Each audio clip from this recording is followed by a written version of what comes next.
In 1982, Dr. Ian Dunbar introduced the world to the concept of puppy classes.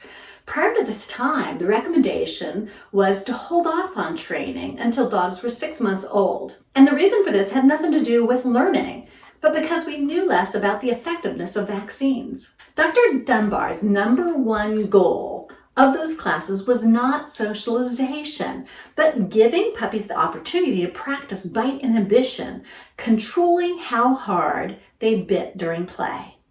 But dog lovers around the world were seduced by the socialization aspect, and quickly, puppy socialization became a huge thing. In the 80s and 90s, it was recommended that you expose your dog to as many people, dogs, and experiences that you could. Oops! Trainers discovered if the puppy interpreted that as a bad experience, that it could be more damaging than not socializing your dog in the first place. And trainers discovered how terribly wrong things could go. Puppies were being put in situations very similar to you receiving on-the-job training. Those pups were expected to behave, but they didn't have the social skills, the impulse control, the ability to control their levels of arousal, or the ability to listen. They lacked the skills and knowledge for that situation. So there was a mixture of both good and really bad experiences. What we now know is the absence of a negative experience far outweighs 100 positive experiences. Have you tried socializing your dog or puppy only to discover that it got worse? So the big question is, what is the right approach for socialization? And that's what we're going to talk about today in this video. In all of animal training, that could be fish or elephants or dogs or cats and even humans, all animal training is controlled by two big things. One is to avoid discomfort. That could be physical discomfort, pain, or emotional discomfort, stress, fear, anxiety, worry, frustration. And the second is to seek out pleasure. Things like finding food, water, shelter, comfort, and maybe even a mate. And those two things that drive behavior are happening all the time with all animals. Seek out pleasure, avoid pain. So here's the thing. The desire to avoid discomfort far outweighs the desire to seek pleasure. You can see this in your own life, right? What things in your own life do you avoid because they might make you feel a little uncomfortable, even though there's benefit for you in the end? It might be you don't take that job that leads to more money because you'd experience the discomfort of a lack of confidence.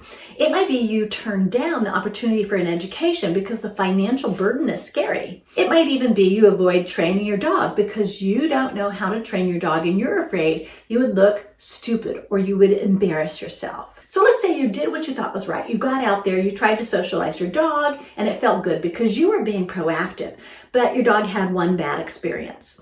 And you then worked even harder to socialize your dog. And I imagine as things spiraled downward even more, you had your vet and your neighbors and your friends and your family and strangers and maybe even your dog trainer that you needed to socialize your dog. You needed to socialize it more than what you presently have been doing. Here's the thing. Constant, frequent exposure is the opposite of what your dog needs.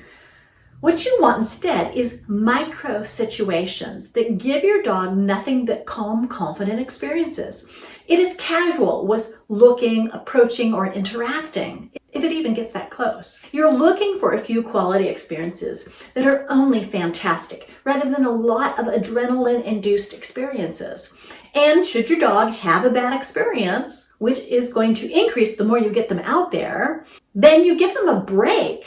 That could be a full week before you try again. And at that time, you try something easier.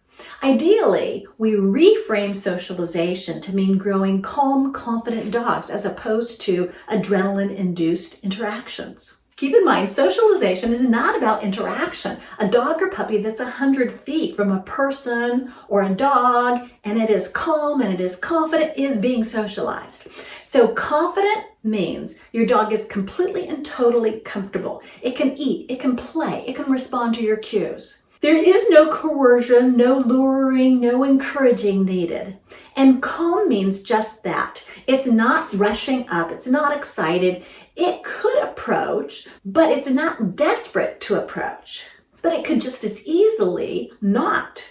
Okay, I'd love to hear your thoughts on all this. Post a comment and let us know what wins you've had, because we love celebrating those wins with you.